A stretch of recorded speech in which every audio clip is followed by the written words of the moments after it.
श्रीमद् वाल्मीकीय रामायण किष्किंधा कांड 20वां सर्ग 26 श्लोक। सारांश। तारा का विलाप। आरंभ। ओम श्री गणेशाय नमः। ओम श्री सीतारामचंद्राभ्याम नमः। श्लोक 1 से 10।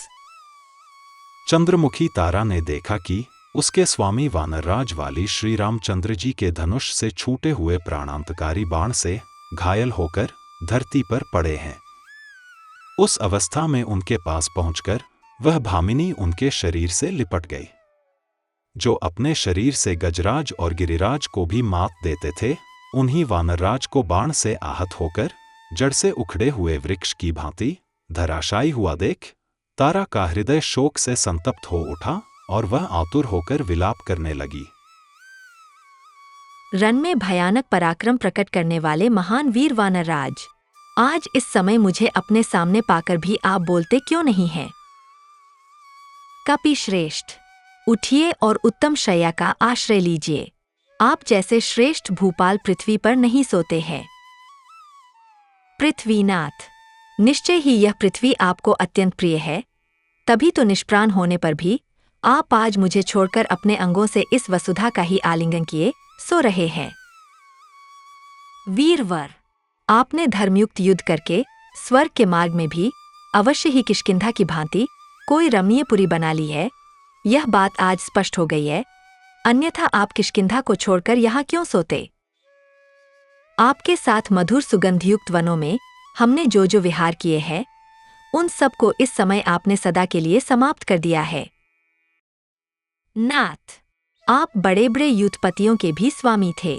आज आपके मारे जाने से मेरा सारा आनंद लुट गया है। मैं सब प्रकार से निराश होकर शोक के समुद्र में डूब गई हूँ। निश्चय ही मेरा हृदय बड़ा कठोर है, जो आज आपको पृथ्वी पर पड़ा देखकर भी शोक से संतप्त हो फट नहीं जाता, अर्थात इसके हजारों टुकड़े नहीं हो जाते। श्लोक 11 से 20। वानरराज, आपने जो सुग्रीव की स्त्री छीन ली और उन्हें घर से बाहर निकाल दिया, उसी का यह फल आपको प्राप्त हुआ है।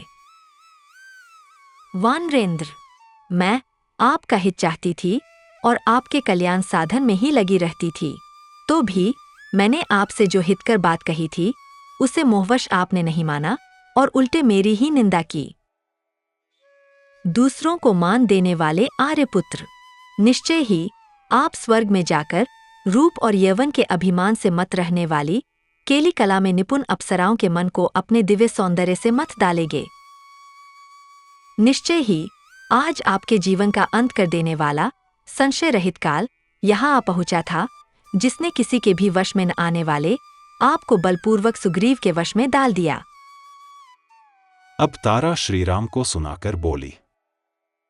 ककुत्स्थ कुल में अवतीर्ण हुए श्री रामचंद्र जी ने दूसरे के साथ युद्ध करते हुए वाली को मारकर अत्यंत निंदित कर्म किया है।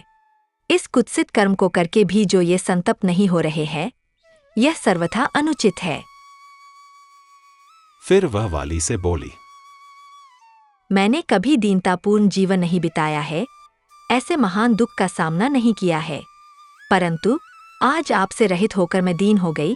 अब मुझे अनाथ की भांति शोक संताप से पूर्ण वैधव्य जीवन व्यतीत करना होगा। नाथ, आपने अपने वीर पुत्र अंगद को, जो सुख भोगने योग्य और सुकुमार है, बड़ा लाड़ प्यार किया था। अब क्रोध से पागल हुए चाचा के वश में पड़कर मेरे पुत्र की क्या दशा होगी?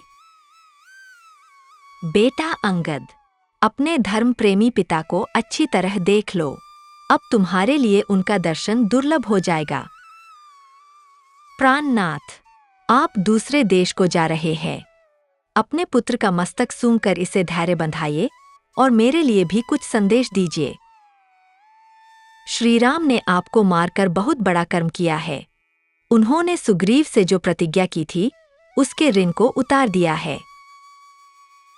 श्लोक 21 से 26। अब सुग्रीव को सुनाकर कहने लगी। सुग्रीव, तुम्हारा मनोरथ सफल हो। तुम्हारे भाई जिन्हें तुम अपना शत्रु समझते थे, मारे गए हैं। अब बेखट के राज्य भोगो, रुमा को भी प्राप्त कर लोगे। फिर वाली से बोली, वानरेश्वर, मैं आपकी प्रिय पत्नी हूँ और इस प्रकार रोती कल्पती हूँ, फिर भी आप मुझसे बोलते क्यों नहीं हैं? देखिए, आपकी ये बहुत सी सुंदर भार्याएं यहाँ उपस्थित है। तारा का विलाप सुनकर अन्य वानर पत्नियां भी सब ओर से अंगद को पकड़कर दीन एवं दुख से व्याकुल होकर जोर जोर से क्रंदन करने लगीं।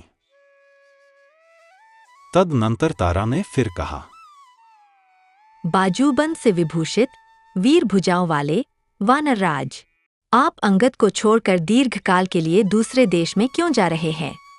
जो गुणों में आपके सर्वथा निकट है, अर्थात जो आपके समान ही गुणवान है तथा जिसका प्रिय एवं मनोहर वेश है, ऐसे प्रिय पुत्र को त्याग कर इस प्रकार चला जाना आपके लिए कदापि उचित नहीं है। महाबाहो, यदि नासमझी के कारण मैंने आपका कोई अपराध किया हो तो आप उसे क्षमा कर दें। वानर वंश के स्वामी वीर आर्यपुत्र, मैं आपके चरणों में मस्तक रखकर यह प्रार्थना करती हूँ। इस प्रकार अन्य वानर पत्नियों के साथ पति के समीप करुण विलाप करती हुई अनिंद्य सुंदरी तारा ने जहां वाली पृथ्वी पर पड़ा था, वहीं उसके समीप बैठकर आमरण अनशन करने का निश्चय किया। इस प्रकार श्री वाल्मीकि द्वारा निर्मित आर्ष रामायण आदि काव्य के किष्किंधा कांड में 20वां सर्ग पूरा हुआ। Presented by doctor T.K. Bansal, a blind scientist. Please like and share this video, and don't forget to subscribe my channel. Jai Shri Ram.